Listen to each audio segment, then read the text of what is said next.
All right, and it is the loaded Wednesday slate on Sideline Sports. This is part one. This is the Pundit. I am your host / moderator, Denzel Snipes, and we got a loaded show for you as usual. Great in-depth topics, informative, educational. So please, take a ride with us. And right after this is the Sports Exchange on the South Florida Tribune, and then after that is Confidential. So hey, triple header. But let's get the crew in here real fast. Let's introduce this guy first. He seemingly is relocating up north to Ohio here pretty shortly. There's rumors that he's going to become a Guardians fan, but I highly doubt that. But let's go ahead and bring him in here. The still Rocky Mountain Rebel himself and the host of Under Review, and check out his blog on sports.scoop.com. This is Jordan Long. Hey, Denzel. I mean, Hey, yeah, it's the great, Northwest is going to be great to be here in Ohio. But, I mean, I got to keep my alliances to Colorado. You know that. Hey, I totally get it. I totally understand, man. Home is where the heart is. And also, let's get in here. He, by way of Atlanta, Georgia, he lives out there in Alpharetta, born and raised in Quincy, Illinois, which is a little closer to Missouri than most. Joined by a bridge, last I heard, or even two bridges. But he's got Vince McMahon's haircut. He's just not nearly as old. Jacob Christner. Huh. Yeah. And got Banana with me tonight. There's a reason why. I heard that Temple University is going to have some kind of fat-a-thon thing for fat people. Like a month or so. And I'm just making sure I eat enough of these things and drink enough water to make sure I don't have to join it. Oh, okay. Yeah, absolutely. It's like they can have their fat-a-thon. I'm going to keep myself in shape. Yeah, I was waiting for you to say that because I thought, well, maybe you're eating to join it, and glad you're not. No. I'm eating healthy to avoid it. Which is a good thing. All right, and last but not least, he is the captain, the crew. Hell, he's the whole damn boat most times. Of the SSFT, the SS South Florida Tribune. You can catch him next, as well as Jacob Christner, as well as myself on the Sports Exchange. Come on in here, Scott Morganroth. Hey, guys. Good evening, everybody. Jordan, are you in Ohio or are you still out west? I'm in Ohio currently. I am gonna.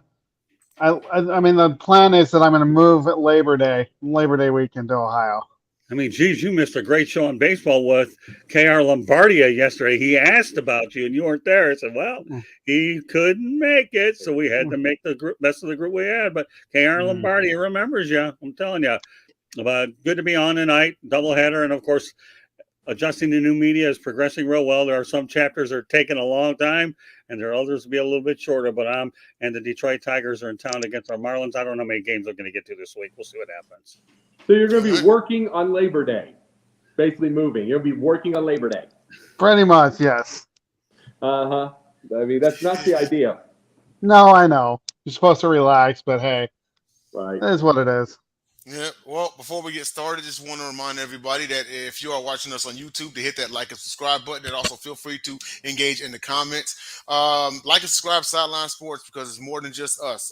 It's Confidential, which is coming on later on tonight. It's also the Gauntlet. It's also the Sideline Sports Show. It's also Brushing Them Back with Kobe White. It's First to 56. There's the Rude Dog Show, Gary Stevens Stein. We've got it all. So a lot of great content weekly from our mouth to your ears and your eyesight.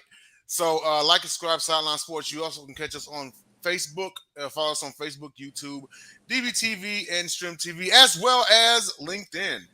And so coming up now is our Pundit Points. And I'll go ahead and start this one off. Okay.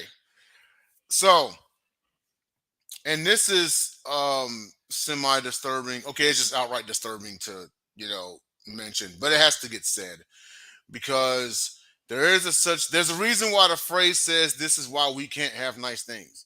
Okay. As of late, there has been a rash, 3 this summer that we know of. If there are any others, please feel free to share. But there have been 3 incidents this summer that the majority of the public knows of fans throwing stuff at the artists on stage in concerts. let's see. At a June 27th Pink concert, somebody found it acceptable to throw their mother's ashes on stage at her. Also, on a 19 June concert, a fan threw and connected and hit singer BB Rexha in the eye, resulting in a black eye. And then, not to be outdone, but on 6 July, fan threw a phone at Drake at a concert in Chicago. Now, I don't know what has to happen. And the thing is it's not like, the artist, because it is said that their real money comes from touring, and touring means concerts, and no concerts and no tour. You know, um, we all know have seen that firsthand when COVID hit. No one was touring, no one was really making money. But I would hate to think that sometime in the future, if this keeps up, they're going to outright just say, you know what, people can't come to live shows and it's all going to be virtual, and you all are going to have to pay the same price as a concert ticket just to watch them virtually, or something. I don't know. It could be anything. But also, and then they interviewed the guy and one guy got charged with assault. And they asked him why he did it, and he was like, I just wanted to know how I felt like to do it. Like, really? Come on, dude. Like, okay, I'm going to run up on you with a crowbar in the parking lot and beat you in the back of the head because I want to know how it feels like, How does that sound? Yeah. To the artists out there, fans are crazy. Long gone on now there was an incident where a fan did throw a bra on stage at Drake, and that was actually accepted. But this was, when undergarments were thrown on stage, it meant that the woman liked the artist, that's fine. But when it gets to cell phones and dead family members' ashes, that's when it's going a little bit too far. So, as we know, the NFL is cracking down on gambling for players. Yes, we know online gambling is huge. We see it with FanDuel, we see it with other sites, but it doesn't mean the players should do it. The Broncos, and I don't understand why he did this, their defensive end, Yumi Urazirak, was suspended for a year for gambling. Now, I never heard of the guy, and I'm a Broncos fan, but in 8 games, he only had 17 tackles last year. Not an impact player. Glad it wasn't an impact player, but I like what Sean Payton said, head coach of the Broncos. He said, quote, shame on us, and we're going to send them home for a year where they can't be around. The idea that you just go away, shame on us. Basically saying shame on the NFL, shame on us as coaches to failure for these guys to learn how not to gamble. The thing is, though, gambling is legal in most states, and I get that, but the NFL is sending a strong message you can't do this. So the players really do need help in order to not get suspended. I do agree with Sean Payton because it is shame on the NFL for not giving them better guidelines. All right. Well, you know what? I've heard a lot of speeding ticket situations, but this one might take the cake. Okay. Minnesota Vikings first round pick Jordan Addison told the state trooper who clocked him going 140 miles per hour in a 55-mile-an-hour zone last week that he was speeding because of an emergency involving his dog. Really? My God. I can only imagine if the dog was taken by ambulance, how much it would go. When this situation here, he was pulled over without instant resistance in a Lamborghini Urus at 3:07 a.m. And anytime you do something at 3:07, it usually leads to trouble. But the trooper was also driving eastbound on Interstate 94 in St. Paul, about a mile outside of downtown. I've heard a lot of things, but this one takes the cake. If indeed his dog needed emergency help, more power to him. I just can only imagine, what would have happened if, God forbid, he had a family member and he didn't call 911. I don't know. But when you're talking about a guy who's a first round pick for the Minnesota Vikings, a team that might be, a little bit in transition, it makes you wonder. So I don't know. I thought I've heard everything in terms of speeding ticket, but I guess I haven't. Shame on me, Mr. Addison. This is a new one for me and everybody else listening. All right, fans. There's another fan one, Denzel. I'm going to bring this part up to you right now. See, I always do say you don't know what you're talking about quite a bit, but see, at least I can say this with baseball, basketball, football, maybe hockey, maybe anything, that you at least played grade school, high school, maybe. Okay, let's say a little mid college. And of course, the highest end ones aren't going to be doing this. But every time I got to go on Twitter, I have to see every one of you tell me, not me, but just every one of us, how much fight knowledge you have during the UFC fights. And I promise you, 99.9% of you have never been in the ring. Let me tell you this. A lot of what I say about fans is because I've actually done most of the stuff that I talk about that the fans will judge. I've been in front of a camera and behind the camera before, acting and producing. I have also been in MMA fights before. I have done that twice, lost both. I have been on stage, stand-up comedy, like 25 times. These are things that get judged on relentlessly by people that don't know a thing what they're talking about. And especially with something as dangerous as MMA fighting, I would even just say go in there and spar. I'm not saying get into the ring and get into the tournament. I'm just saying go in and spar with a top-notch spar just for a few seconds, those 10 seconds that you last to understand. Then maybe you would have more respect for them instead of pretending you know what you would do when you're in that arm bar, which guess what? You want to know what you're talking about there? You're talking about you bet on the guy who's in that arm bar. You're not talking about anything with any kind of knowledge whatsoever. So get yourself in the ring. Maybe go train. Because guess what? I promise you this right now. Anybody that's a serious best in fighting, they don't judge anyone, not even the bad ones. Absolutely, and those are our pundit points, and most definitely on to your point, Jacob. You know, it's seemingly the ones who have never even been there before. And it's your typical, internet thugs or Facebook gangsters or whatever, and they seemingly want to. It's almost as if like nowadays, it's not about discussions; it's about superiority. Someone has to, and more often than not, it's someone who tries to make themselves look like the smartest person in the room, but they're really the three dumbest. Well, and that is true. And the problem I have, it's just the problem I have with something like that is fighting's dangerous. Yes, Fighting's dangerous. Wrestling is when they talk about it. Wrestling's dangerous. Something I did into a training thing before where I took the chops. Like when early on with the chops, I didn't do it long, obviously, but I got to that thing. I have an idea what each and every side does, just hmm to say I've done. And it's like that's the big problem I have with fans is a lot of fans is the fact that they don't even have. I mean, we talk about coaching. At least I volunteered on that. Just get yourself in there and see what you do. That is the big thing before you even bet, much yeah, less anything else. Because the biggest thing is you ever seen the hey, what's up, Jordan? Because you've seen the movie Casino, right? yes, Remember why Ace Rothstein was so good? Because he knew everybody, what everybody was doing, and had knowledge. right. See, this is the problem with a lot of fans. There's not a lot of knowledge. They're basically gambling and putting on their 50-50. And you get hot and you get cold.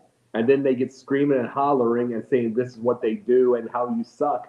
You can't be doing that because especially when you don't know what the situation is. Right, right. No, totally agree. Well, time to get on to our first topic of the evening, and that is Live Golf and UFC. Will sports end up saving Donald Trump's legacy? So I took a look at this topic earlier, and I'll give mine really fast before I pass the floor. Um, in recent years past, Donald Trump has shown up to UFC events. He's been booed. He actually finally got cheered when he went to an Alabama Crimson Tide home game. He recently showed up at a UFC event and was introduced in the crowd. LIV Golf has had ties to the Republican Party. Has also had ties to Saudi Arabia. Don't want to make it political or anything like that. I will just say this much. Sports-wise, I don't think there's a damn thing that can save Donald Trump's legacy because he already screwed that up with the USFL in the 80s. That's why. Everything he touches, he ruins. God. Who killed the USFL? Go watch that. It's a very great 30 for 30.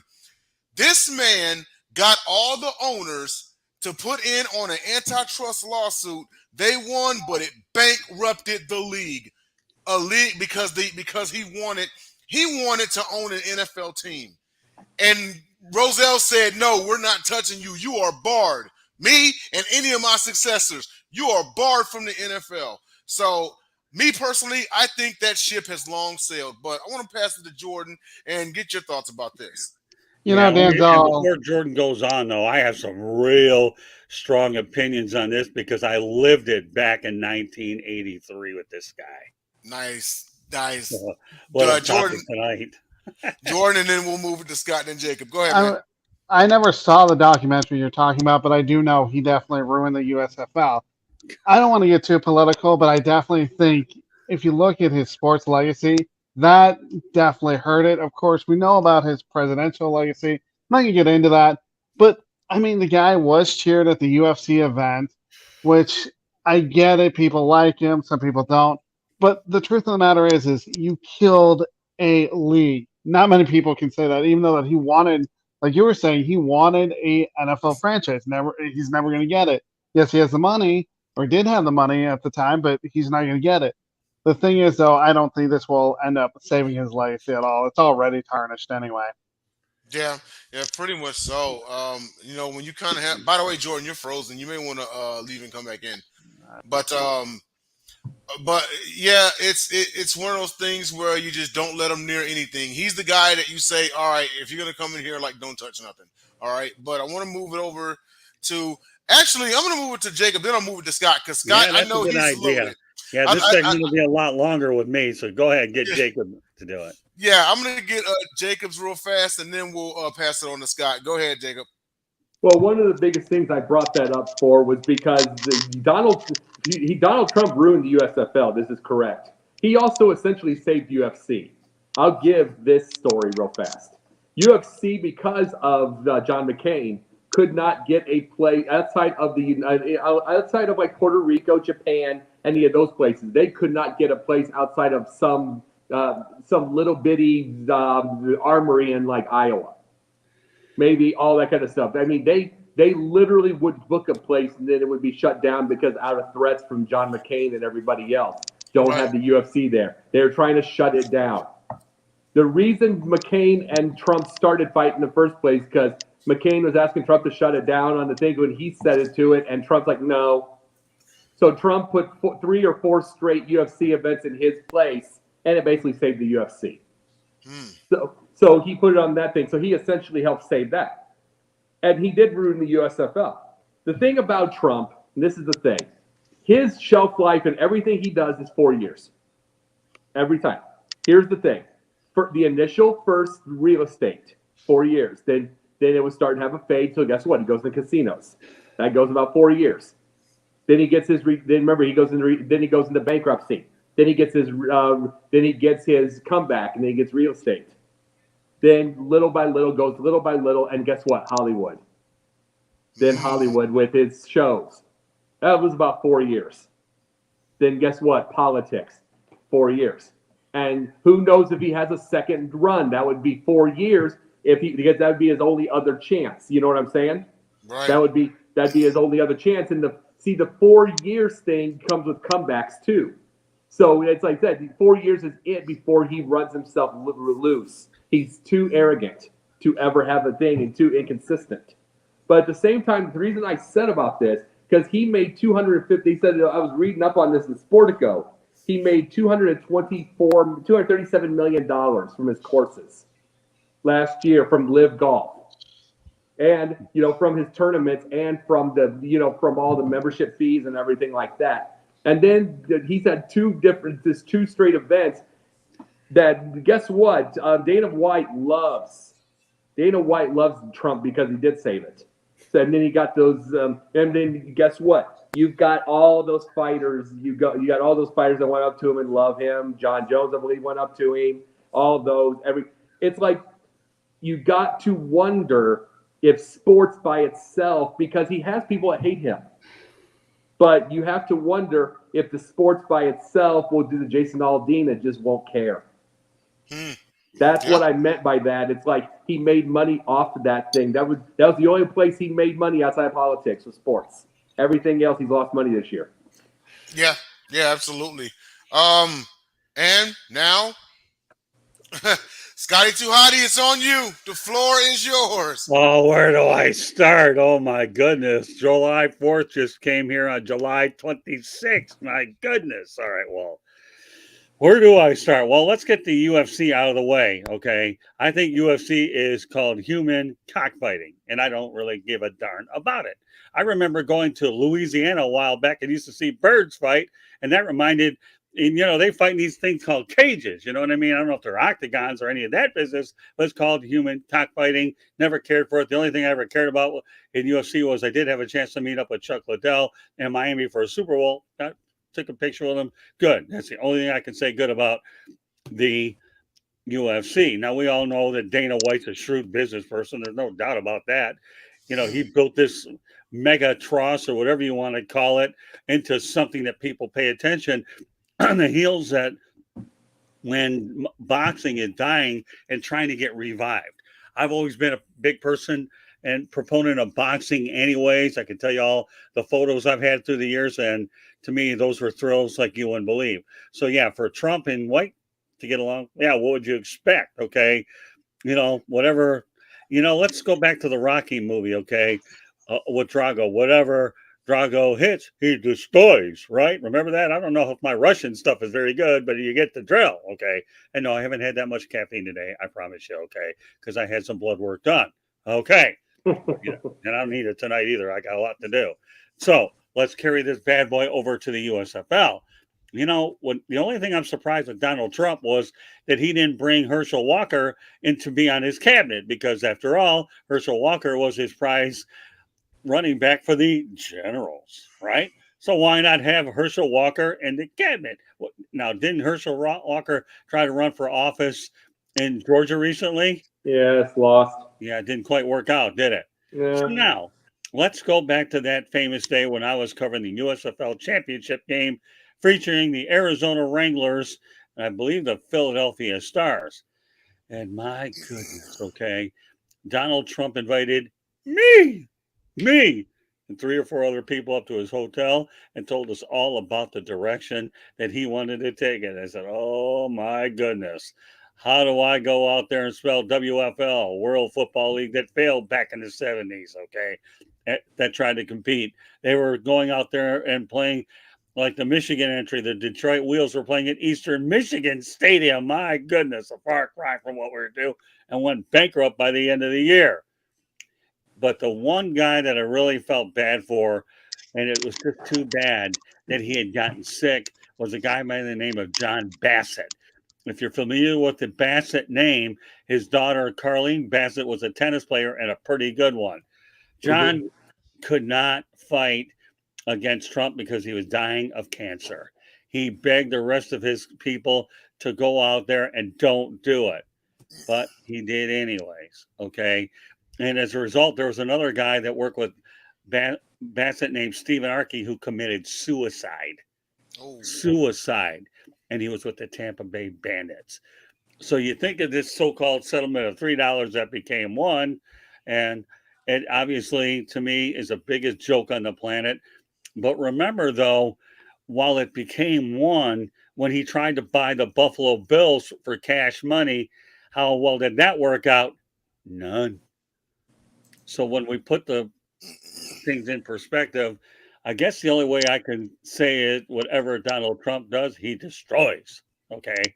And that should be what we go out there and tag this show, whatever Donald Trump does. Well, we'll probably get a lot of hits there. I don't know what some of these people are in the chat room, probably fake people in there, but who knows if they're understanding this, and I don't really particularly care. But to me, you're right, though, about the LIV, okay? The only reason he was making money on it was because they were playing at his golf courses. LIV was looking for anybody with a little bit of notoriety and money, and they found the right guy in Trump. And I know that one of his courses is out in Doral in Miami. So what can I tell you? The USFL is something that is dear to me. Back in the mid-'80s, I covered the league. I really enjoyed it. It was my first stop. I covered the NFL in the early 80s when I was working with the Dolphins, but this was a neat league that produced a lot of great players. Jim Kelly, Steve Young, guess what? They were pretty good. Reggie White, ever heard of him? He was pretty good. Mm-hmm. What about Sam Mills? Pretty good, right? I mean, the list goes on and on. I mean, now this USFL is pared down to spring programming with the networks picking it up because obviously in this situation, they need programming. They're not going to pay them a lot of money. It's a feeder system. So what do I think of all of this when you put it all together? Okay, nothing's going to save Donald Trump's legacy. Nothing. And here's a guy that got impeached, but guess what? Wasn't removed from office. So what does the word impeach mean? Don't mean a whole lot when you stick it. Indict, yeah. It doesn't mean you're. But no, here's the thing. You talked about how he tried to buy Buffalo Bills cash money. Check that cash isn't monopoly, because you just got to be truthful to that. Because Donald Trump takes cash one time and one time only. He'll take a stack with him so he can do tips to course girls or something like that. Right. He doesn't use cash on anything he ever does in his life, and he gets tax abatements like crazy. He never uses his own cash, so you have to always be suspicious. Yeah, but according to my reports, he was willing to pay $1 million in cash for him, but obviously the owners, number one, didn't want him. And thankfully, the savior of Buffalo, the Pegula family, Terry Pegula and his wife, obviously, who's right now dealing with heart issues, Kim, prayers to Kim. She's been dealing with this cardiac issue for a while. Terry Pegula, who also owns the Buffalo Sabres, turned out to be the right owner for that franchise, and Trump was denied again. Oh, yeah. Is that enough history, Dens? Oh, hey. I lived it. Yeah, absolutely. No wonder. Yeah, see, this is why I had you go last, because I knew this one was going to be loaded for you. No, much thanks to just your commentary, but everyone's commentary as well. I'll bet you knew that when you came up with this topic, you never thought you'd have a guy that actually covered the league way back then. Actually lived it, yeah. And it's crazy how you brought up how him and Dana White are friends. You know who's friends with the both of them? Vince McMahon. So you have three shrewd operators that operate in that old school style and just, I mean, yeah, this is why none of it surprises me. So is this a recreation of the Three Stooges? Because if it is, I'll buy it. Pretty much. That's what it sounds like. Yeah. Three Stooges reincarnated. Well, who's going to be the bald one? Who's going to be the bald one like Curly? Trump. He actually has toupee. No, that's what I was thinking. Actually. No, he doesn't actually. It's just a terrible hair. Yeah, absolutely. Well, I want to go on to our next topic. Just want to do this one really, really quick. It's just a follow-up to my pundit point from last week. So last week I talked about a woman who was deemed missing in the state of Alabama, and how she came home 2 days later, and it was already in question. So there was holes in her story that the internet community had thought up, and also the authorities as well.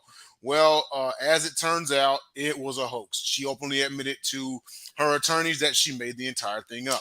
And this was released in a press release or press conference, rather, by the chief of police out there in Alabama. The city's off the top of my tongue right now, but the main point I wanted to hit was this one, and that is how it affects missing white woman syndrome in media, because it's seemingly for once it was like the nation stopped and was looking for this woman, praying for this woman, and donating as well. Now, anyone who has paid attention to media a lot in the last 20, 30, maybe 40 years knows what missing white woman syndrome is. I'll give you an example. This is pretty much when there is a missing upper middle class to upper class white woman, and it gets all the press coverage. But if there is a missing minority, a black, Hispanic, Asian, whatever, they get little to no press. One example being the case of Latoya Figueroa in 2005, who went missing just outside of Philadelphia, Pennsylvania. She was 5 months pregnant. And days later, after her disappearance, think about maybe 2 weeks later, her body was found along with dead along with their unborn child. The father of the child was actually charged and convicted of double homicide.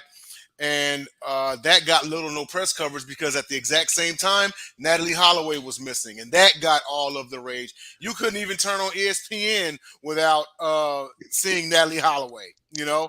But I've been on, the internet threads and everything, and like I said, for once you actually had like nationwide coverage of a supposed missing, black woman and whatnot, and then come to find out it's a hoax. So I want to actually start this off with Jordan. How do you think that it will affect missing white woman syndrome in media? Well, I mean, I think honestly, you do have to take these cases seriously. But if it's a hoax, are we really going to believe, a minority black woman? Unfortunately, this country, like you were talking about, is we believe the white women. And you were talking about how, we were looking for a white woman as opposed to a minority, which is still screwed up in this country. But are we really going to believe a black woman now when they say they're, kidnapped? I have no idea. We're going to believe a white woman because she's white. I think, honestly, though, we have to believe all women. Whether or not they're hoaxes or not, you just have to believe them and take their word for it. I just don't like getting into race because of the fact that you were talking about we're looking for a white woman and not a minority. We should look for all of them. I just don't like how the media portrays everything with race. Right. And this and no and that's and those are very solid points, because in theory it shouldn't be about race. A missing person's a missing person, Mm-hmm. but there's been a history of this, and that's why it gets acknowledged. Moving on to you, Scott, and I know your forte has really been sports, but I mean, I like to think we're in the same brotherhood now. You just got a few generations on me, but what's your take on all of this? Well, number one, okay, my forte is actually drifting over to non-sports because I'm finding the storylines are more intrigued than they've ever been, and I actually began that trend earlier in the year. That's item number one. Number two, it's not going to affect anything. It's a hoax. I don't care who believes what, white, black, first. It don't matter to me. It doesn't. Anytime you have fake news, that's all it is, just fake news. Yeah. So you just have to know where. I guess the one thing, and I'm working on some of this in my book, is you just have to know what sources are reliable, which ones aren't. Right. Mm-hmm. That's all. I mean, I don't think, it's like anything. You have to go out there and look at every case as an individual case. When you look at missing child reports and all that, those are the ones you take seriously, then you have to do it. But you can't overanalyze about one case and don't believe. Well, I don't buy it. Right. Listen, we can say what we want about the media. Okay, criticize it all you want. And I'll defend it as long as I'm alive, because I feel that without the media, nobody gets informed about anything. Now there's just a lot more aspects of it. So anybody that ever comes to me, doesn't like media, all I can tell you is if you go to your nearest department store and you pick up a dartboard, I don't mind throwing darts at these individuals that portray my field as something, when again, it all comes down to the source. So, without us, you don't have information. Okay. So no, I guess the bottom line is I wouldn't read into it either way. I really wouldn't. No, that's very fair enough. And lastly, Jacob, your thoughts on this? Oh, it's already over. It's already over. I mean, they gave her a shot. It's already over. Let me tell you this. We already had that giant submarine story. 5 rich white people at the bottom of that thing before it imploded. That thing whatsoever. And that became a story for ages. And what was it, about 6 days worth? And it was already blew up by 2. Yeah. And it's like, and they still kept it going and kept it going. Oh, what was the story? That I was the one that was bringing this up here, and absolutely no one else but local TV did. Remember Sir Antonio Brown, the little 6-year-old kid? Yeah. Who the little 6-year-old kid who got shot in his yard, 30 shells around him, probably a gang hit. I don't know what in the world to think, but it was in Kansas. You want to know what was going on at the same time? That whole Daniel Penny situation with the homeless guy. Yeah. Right. Yeah, it's like, but a little 6-year-old boy. Yeah, it's a black boy. It's a boy. Little 6-year-old boy gets shot up in his yard. Nothing. So guess what? This caught wind, and the reason it caught wind was because she screams and I've got this, blah blah blah. They actually believed it. Now, no way. Unfortunate, but considering the last two white people that they put all of their press on, regardless of shame or whatever, the story was true. Mm-hmm. Every bit of the story was true, and it's going. And now there's going to be like you were talking about you're talking about the minority women, the minority everything. They're going to go missing. There's going to be not going to be stories. There's going to be even the Carly has just made it a whole hell of a lot worse. Yeah, absolutely. Well, I'm going to move on to our next topic here. Just go real quick on this one, and that actually is an update. So, Florida A&M University football program spinning for vulgar rap video. As of 2 days ago, that ban has actually been lifted. Via ESPN.com, Florida A&M athletic director Tiffany Dawn Sykes stated Monday the football team will be allowed to resume using its facilities while the university will still investigate the unauthorized filming of a rap video. Basically, last Friday, team activities were suspended by Coach Willie Simmons after a vulgar rap video was recorded and released online in FAMU's locker room. Whose topic was this, Jacob? Yep. All right, kick us off. Comes from our last topic. We talked about this. Guess what came just on the same week? Jason Aldean. Yep. Jason Aldean. This is the thing. You know what this was? This was a black coach that did this too. This is Coach Carter. This is a Coach Carter situation. Only Coach Carter was locking him out because he wanted him to get good grades. This one is a respect situation. I guess he's working on.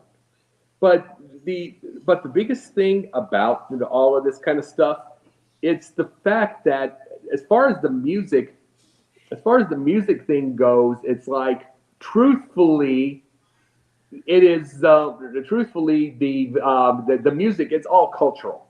Like Jason Aldean's is a cultural, down south, Midwest, all that kind of stuff like that. They're going to love, and one side's going to hate, and then you get the other side here with the rap. With the rap video, and every bit of this is a cultural situation. But it's like but it became a different situation where this wasn't a white president that ended this; it was a black coach. Yeah. Now, before you continue, you know what this also reminds me of, and you remember this. Remember the 2003 Miami Hurricanes who recorded that rap song, and it became controversial. There was no suspension or anything like that. It was Coach Larry Coker that was that coach, correct? Mm-hmm. Yep. Yeah. There was no suspension or anything. But then here you have this incident. Listen, everybody on this panel knows as far as college sports, okay, this would never have flown in John Thompson's locker room. This would have never have flown in a Nick Saban or a Lou Holtz or anybody like that, So John Thompson especially. John Thompson scared the ever-living life out of the biggest drug dealer in Maryland. Oh, yeah. So they wouldn't dare, shoot a rap video like that or anything. So, yeah, I'm not saying. He scared the life out of the biggest drug dealer that side of the world. And it's like, John Thompson talking about, I didn't scare BS. John Thompson was 6'10". He was the biggest mob boss that side of the East. Yeah. And he was because he was protecting his players. Absolutely. Now, before you continue, just a question, and I'm just comparing situations here, okay? Would you say between the two situations, between 03 and now, the rap song and the rap video, okay, would you say Coker was a weak coach and a non-disciplinarian, or would you say today's kids have just gotten worse? Halfway, half. Because Coker was very weak because he didn't do. Coker was probably because of the majority of whatever your players are, he's probably afraid of a backlash. Mm-hmm. But But the biggest thing about it, this is where a black coach. Here's the thing about this. This is a black coach that's tired of the culture thing. Right. They're tired of what's considered culture. You're seeing it more on social media and everything. There are black people tired of being considered culture when it comes to black being the disgusting lyrics and they'll call it bitches, hoes, blah, blah, blah, blah. They're tired of hearing the word. They're tired of hearing that as the culture, and they're tired of saying you're white if you're smart. Yeah. They're tired of the people are getting tired of hearing that. They just want to be the vast majority of people, black, white, or whatever, just want to be what they are: athletes, smart, all that kind of stuff. We don't need these 1970s stereotypes. Right. And it's like this is a coach that I think this is a coach that just got tired. He's just tired of the consideration. He's tired of all this. And it's like what Dick Gregory once said. Dick Gregory once said, I was watching an interview with him. Dick Gregory once said this. You think you can go into a white neighborhood and try to take it over? No, because they won't. They'll be like black people shoot black people. Could you go into the white neighborhood in the middle of the subdivisions and take over? No, because they won't tolerate it. What happened during 2020? Someone tried kicking in a gate to go into St. Louis. Very first house of those two with the AR-15s. Mm-hmm. And guess what? They got arrested. They got their guns taken. But guess what? They got acquitted and they got their guns back and all that kind of stuff like that. But I'm just saying. This is the lawyer and his wife. Yep. And he ended up running for a house. He ran for the state house too, and he won. But I'm just saying that was the point of something. Is Dick Gregory said that himself. They won't tolerate it. Guess what? Very first house shows up. Those two with guns, and then no one else tried it after that. Yeah. And it's like it's a different cultures that just got everybody just has to take care of one another. Right. We just all have to. I mean, and I would go on to Scott. I apologize. Here's the thing. What was it? James Evans on the Good Times. Oh, he man. said to Michael. Yeah, he said, huh? No, James Evans, a top five, Yeah. a top five father in sitcom history. Oh, he's my top two. I like him and Phil. But it's like, but let me say this. He said it himself. Oh, he said, but this is for Michael, the little militant midget, goes, this is for Black Pride. You're black, be proud. That's what the world I want. I want your white be proud, your black be proud, your Chinese be proud. You're proud. We have got to quit being proud, being shamed, being all this stuff. We have just got to start having pride in ourselves, everybody. Yes. Yeah, pride in oneself, absolutely.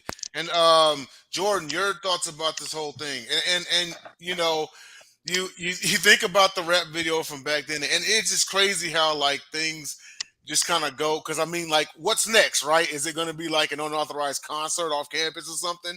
You know, we've gone from songs to videos, and I mean, concert you would think is the next step, right? But just give me your thoughts about this whole thing.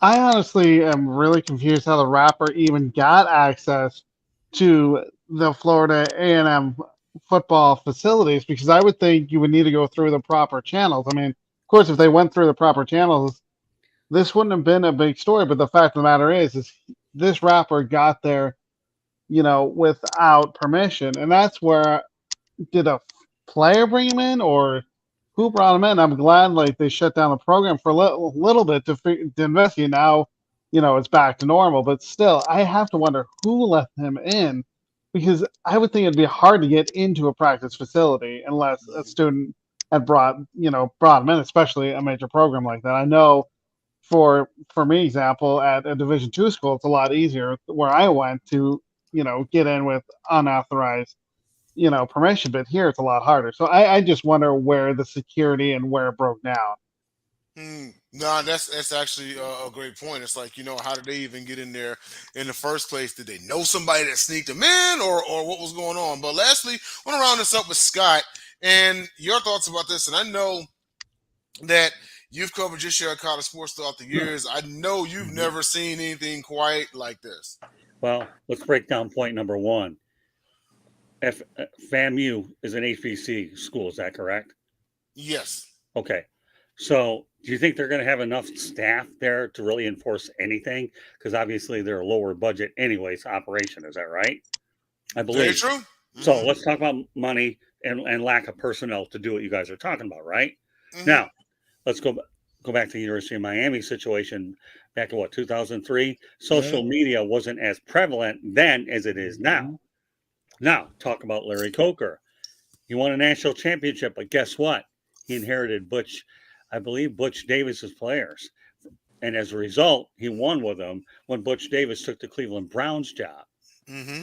So when you think about it, what did Larry Coker do when everybody knew he couldn't recruit? He was gone. He ran out of players.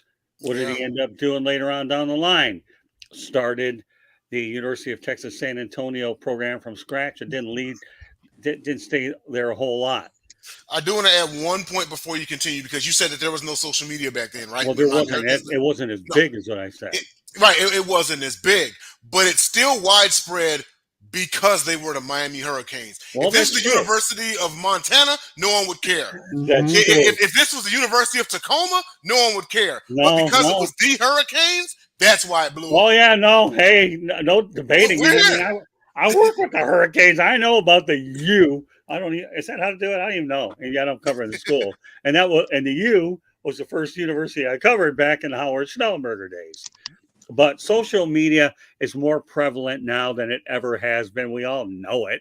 That's one of the things I'm talking about in my book anyways, amongst other things. But the main thing is this, okay? You know, they're having an investigation. They shut it down for a couple of days, mainly just to relax the thing a little bit and then find out what there is. And when they found out there was no teeth to the whole darn thing, then they had to let it go. Remember, we're still talking late July and college football is right around the corner, I mean, so, I think the problem is, I don't want to say innocent till proven guilty, but sometimes people are guilty till proven innocent. I don't know if that's the case here at all. We're talking about a rap video. I don't know much about rap, so pardon the ignorance here. I really don't know much about it. That isn't my kind of music, but that doesn't mean it's bad music. But nowadays, when things get on social media, it doesn't take much for anything to go viral. So what are you going to do? I mean, I've even asked a big question many years ago to a guy by the name of Don Mattingly about a no-hitters question. It got 392,000 hits off of a respected colleague's Twitter account. Who knows? I mean, I didn't care. It was just a typical baseball question. But when people listen and they get interested, you never know what's going to happen. So, well, I know that they were suspended at one time and restored. I think this is really a non-story. Well, just letting you know, Denzel, if it was the University of Montana, it'd be a Morgan Wallen concert. There you go. Yeah, absolutely. Just want to move on to our next topic. We got about probably 10 minutes left. We got two more topics in the Pundit shots. So real quick, NFL bans player equity into a team. Aaron Rodgers and Caleb Williams are actually aiming for it. Whose was this one? Me. Oh, okay. Yeah. Go ahead and kick it off. This is, you got to remember, guess who's got player equity into his team right now? Lionel Messi. Yep. Guess who's got that? Guess who's working on his aim for that in the NBA? LeBron James. Guess who's working on that he will get those. You know that's going to happen. So what does the NFL do? They ban theirs. And you want to know when that's going to end? When Jerry Jones dies. Yep. That's when it's going to end, when Jerry Jones dies. This is a whole Jerry Jones thing. He runs 31 other owners. He runs their lives. If he doesn't want it, they won't get it. And that is the big thing. And this is the deal. Guess what? It's one thing for Aaron Rodgers. He's near 40 years old. It was a good idea to go for that. You know what I'm saying? But look how intelligent Caleb Williams is. For thinking like that at, 19? Mm-hmm. He's thinking like that at 19. That's highly intelligent dude.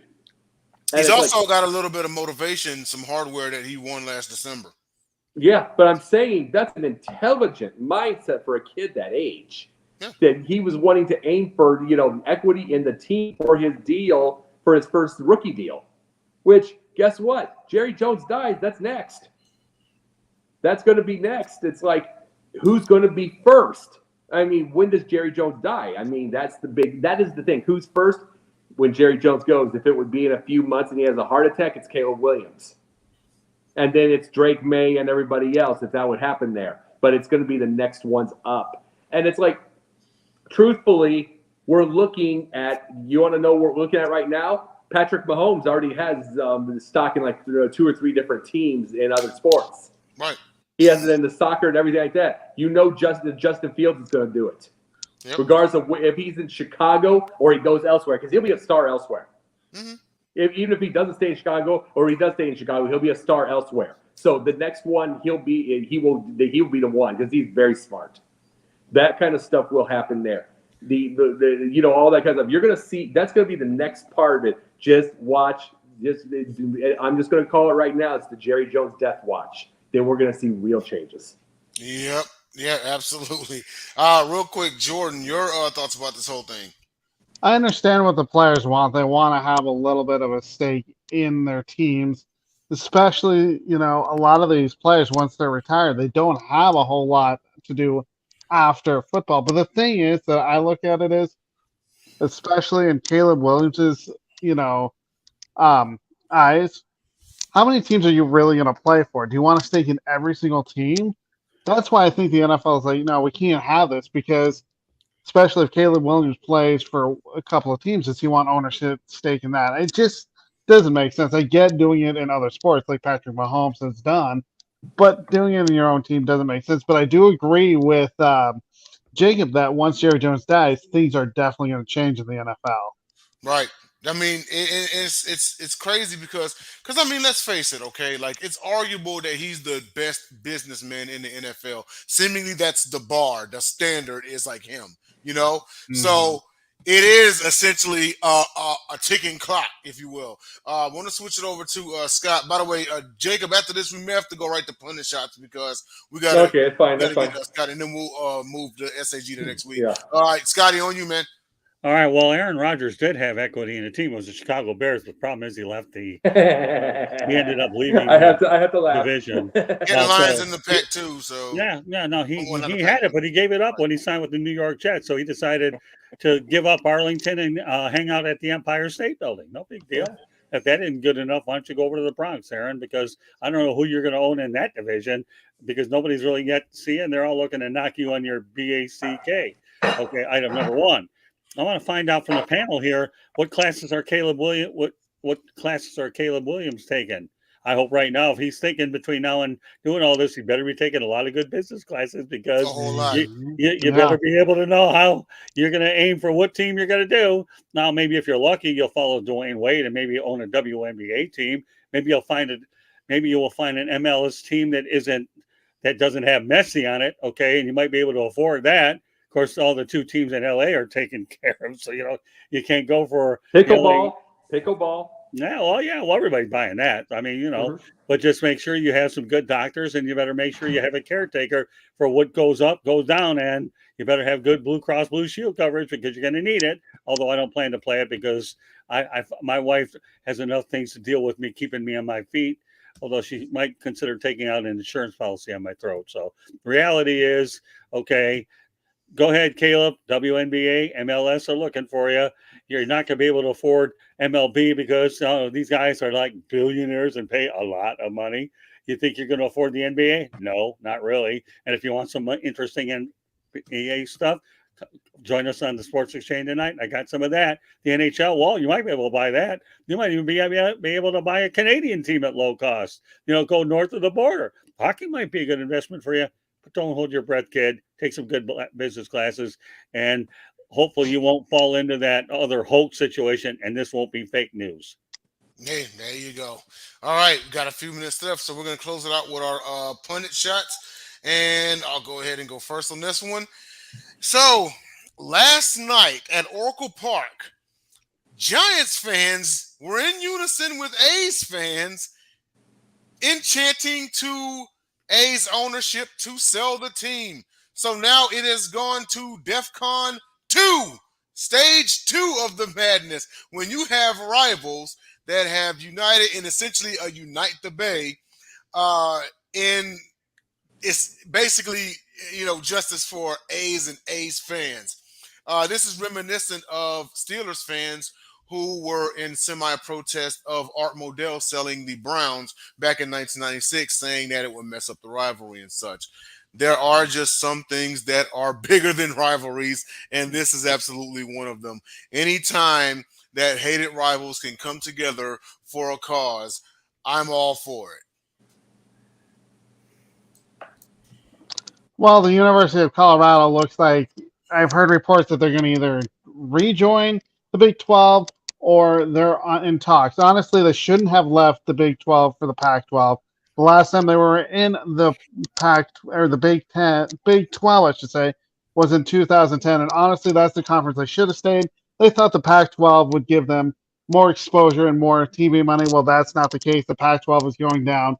So going back to the Big 12 just makes a lot of sense, and hopefully it'll happen soon. I've read 2024, but that's where we should stay.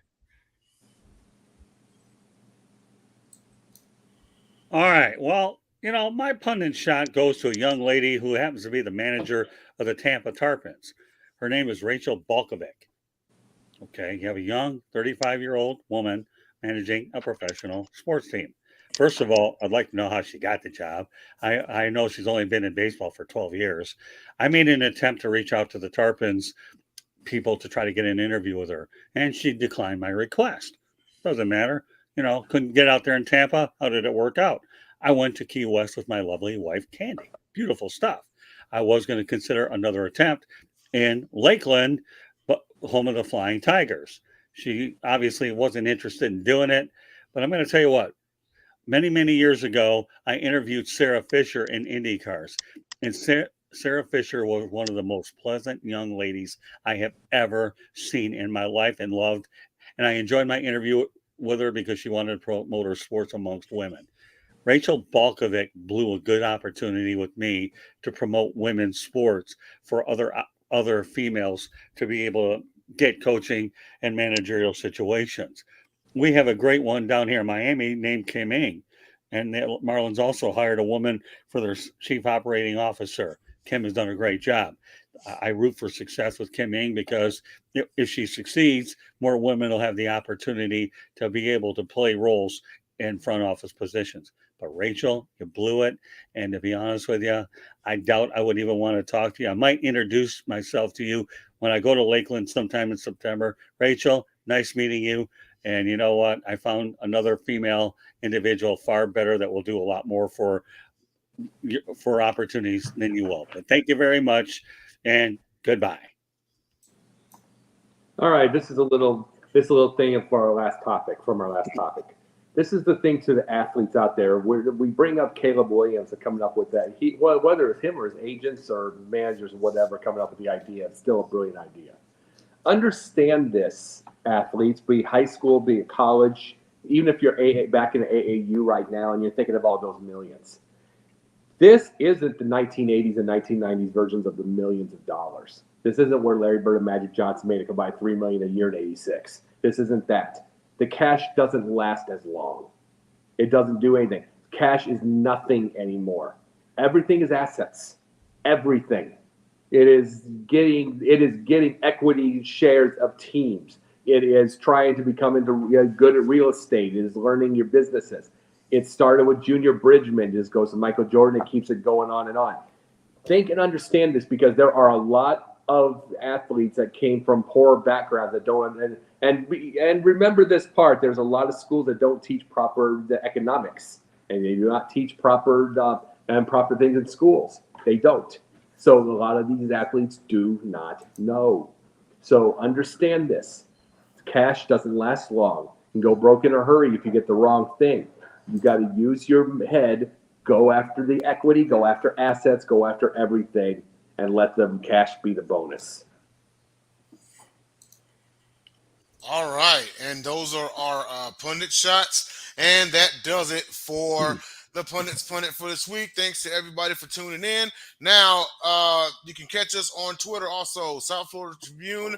That is Scott, Jake the Pundit, Jacob Christner, Sports Scoop 1, Jordan Long, and 013 myself. So for the Motor City Madmouth, the Rocky Mountain Rebel, and the Pundit himself, I am Denzel Snipes, and we will see you in 7. This is the Pundit's Pundit. Now, on to South Florida Tribune for the Sports Exchange. We're all going to be there. It's a real big party. Bring beer.